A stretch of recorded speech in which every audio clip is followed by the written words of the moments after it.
What's going on, everyone? Juicebags here, and welcome back to some Dungeon Defenders Awakened. The Xbox launch happens in just a couple of days here, and I'm getting tons of questions already from folks asking, what is the best defense? What's the defense you use when you're just getting started progressing through the game? And to be completely honest with you, there's only one answer to that, and that is pick your favorite hero and go with it, as every hero is going to be viable for base progression in Dungeon Defenders Awakened. If you have a favorite, then that is without a doubt the hero you should use.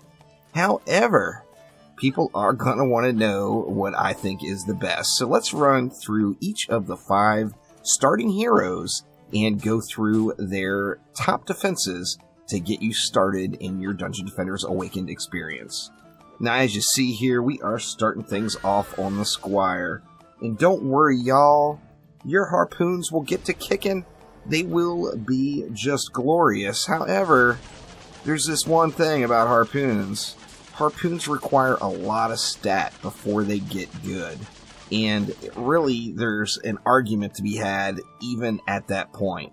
However, harpoons are very viable in-game. However, when you're first getting started, they are definitely not the Squire's best defense, in my personal opinion. This would, without a doubt, be the Spike Blockade. You're going to find yourself wanting to use some walls, there's no doubt about it. And there is just no substitute to having a dedicated waller. It allows you to focus all of your stat points into one particular place, and that would be the fortified stat. So without a doubt, you're going to want to spend some time with the Squire and some walls as you get your base experience going. Now, this isn't a must-use defense. Obviously, there's other blockades in the game. There's other things that will work. However, this does give you a way to use your Squire effectively and get a very solid defense out of him. Now, let's move right along to the Monk and some auras. Let me find a Monk here with no stats. So this is a level 100, actually this is only a level 81 monk, but as you see here, has 0 stats, so completely naked, none of the points applied, and taking a look through the monk's defenses. Of course, I am a huge fan of the electric aura, but let's just be honest, y'all, when it comes to early game and just getting started, the electric aura is just not a powerhouse like we would want it to be. Now, you're going to get your electric auras all sorts of beast modes, there's no doubt about it. However, when you're just getting started, you have 0 stats, the electric aura is not going to do a whole lot of killing. There's just no doubt about it. Now, so what do you use on the monk? Well, the 2 biggest utility defenses in the game, well, that's debatable. 2 of the 3 biggest utility defenses in the game are without a doubt the Ensnare aura. The Ensnare aura, even with 0 stat, is going to give you a 30% slow to any enemies that run through it. Now, early game, as you're getting started, you're going to want to put your points in your Ensnare aura into 2 places. You're going to want to, you want all 4 of the builder stats. However, early game, you're going to get the biggest bang for your buck by going a few points into range and a few points into fortify. This is going to make those Ensnare auras quite a bit bigger and allow you to CC the mobs. And then one more, once you get it unlocked, this is arguably one of the most overpowered defenses in the game, and that is the Strength Drain aura. What makes the Strength Drain aura so meaty is it is going to remove the elements on enemies, which means you can use any element you want if you have a Strength Drain aura there. And prior to Rift Mode being a thing, the Strength Drain aura was really one of the meta defenses used on every single map in endgame. Now, as you're just getting started, and say you want to use Flame Burst Towers, or you want to use Electric Auras, or you want to use some sort of elemental defense, the Strength Drain aura is just going to help you out. Now, the Strength Drain aura, of course, is not going to be unlocked right away. You're going to have to level up a little bit and earn that one. Now, moving on, let's go to the Huntress. We're going to do the Apprentice dead last. Now, the Huntress, without a doubt, the powerhouse is Early game, the Explosive Trap. The Explosive Trap hits like an absolute truck. Now, it doesn't fire very often with no stats. It's only firing every 13 seconds. However, anything on top of it is going to die. In addition to that, the Explosive Traps are cheap, so you can spam them up. I mean, you're going to be able to throw Explosive Traps all over the place, all the way down a lane, and this, no doubt, is going to lead to massive amounts of devastation. Now, there's one glaring thing about the Explosive Trap that you're going to notice right away, and as you see, it's only got 4 charges with 0 stats. So one of the top priorities on the Explosive Trap is without a doubt going into Fortify. Fortify on traps is one of the biggest quality of life stats you can have in the game, and throwing even just like your first 20 points into the Fortify stat, you see is going to increase those charges by quite a bit, and is going to give you a much smoother time progressing through the game.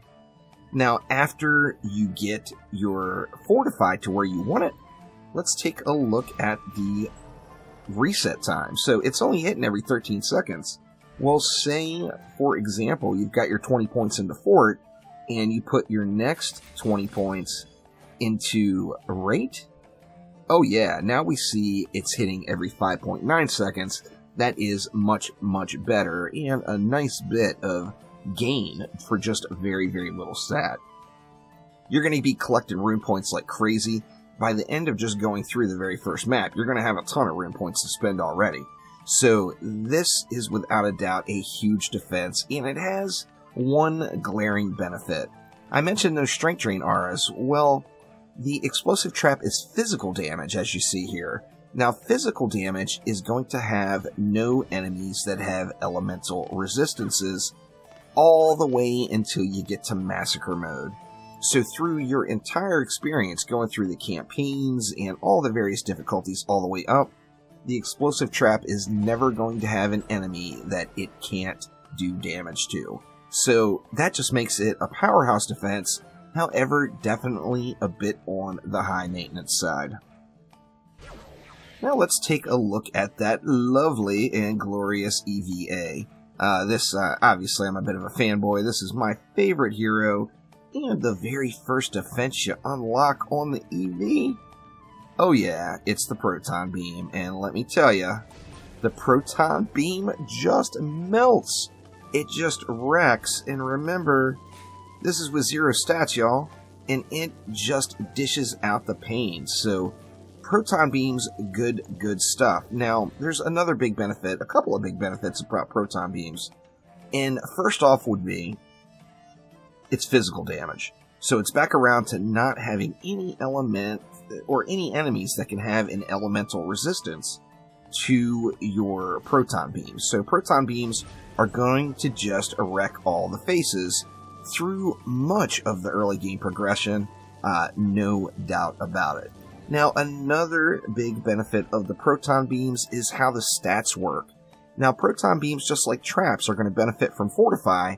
However, it is a lot more lenient and gives you a lot more kind of grace area compared to the Explosive Traps. So you don't necessarily need to go ham on the Fortify right away. You will have to do some repairs. You will have to do some upgrades. Now, let's look at the other stats. Well, Proton Beams get no benefit from range. So range doesn't affect the Proton Beams at all. Proton Beams have absolutely terrible defense rate scaling. They just hit really fast and really hard right out of the gates. You see with 0 stat, they're hitting, every 0.3 seconds. So they're hitting 3+ times per second already. So you're not getting a whole lot of value out of that defense rate stat. Now what that means is you can just go raw power. If you put all of your points, everything, directly into power, you're going to see your Proton Beams really start to scream. So taking a look at the beam damage here with just 20 points in and no gear. Oh yeah, now we are talking big time. What about when you upgrade it? Oh yeah, even juicier. So good stuff on the Proton Beam without a doubt. For me personally, this will be my go-to defense all the way probably up to Insane mode, to be honest with you. It will melt medium. It will melt hard mode. and it will do pretty darn good on Insane as well. So the Proton Beam is the go-to defense for me, without question. And then, last but not least, we have the Mighty Apprentice. I know you all have seen the videos, y'all. Endgame, the DST is a wrecking machine. Without a doubt, you're going to want to use them endgame. However, early game, nope, they're kind of poo. So forget about those DSTs and bust out the trusty Flame Burst Tower. Now, this is the third defense, so you're not going to have it unlocked right away.